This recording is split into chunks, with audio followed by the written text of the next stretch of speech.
Hello বন্ধুরা, চলে এলাম আজকে একটা ছোট্ট রান্নার ব্লগ নিয়ে। সুজির হালুয়া।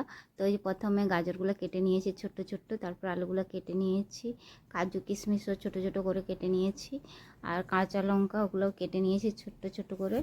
তো এগুলো প্রথমে এই যে ভাজা করে নেব। প্রথমে কারিয়ে পাতা দিয়ে তারপরে এগুলোকে ভাজা করে নেব। দিয়ে যে লাল লাল করে ভাজা হয়ে যাওয়ার পরে সুজিগুলো দিয়ে দেবো। তো এই যে লাল লাল হয়ে আসছে,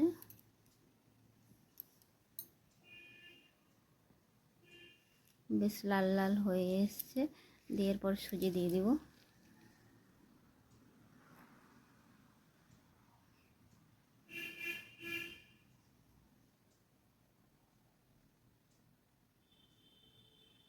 তো এই যে সুজিগুলো দিয়ে দিলাম, দিয়ে সুজিগুলো বেশ ভালো করে লাল লাল করে ভেজে নেব।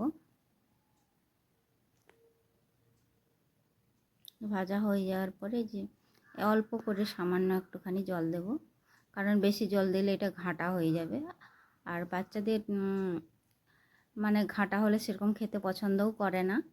তাই অল্প করে যে নুন দিলাম, আর এটা এর মধ্যে চিনি দিতেও পারো, নাও দিতেও পারো। তা আমি অল্প করে চিনি দিলাম, যেহেতু আমার ছেলে মিষ্টি না হয় একটু খেতে চায় না। তো এই যে অল্প করে জল দিয়ে, তারপরে বেশি জল দেওয়া যাবে না, কারণ বেশি জল দিলে সুজি তো এমনিতেই ঘাঁটা হয়ে যায়। সেজন্য আমি অল্প করে জল দিলাম, দিয়ে যে বেশ ঝরঝরা হয়েছে।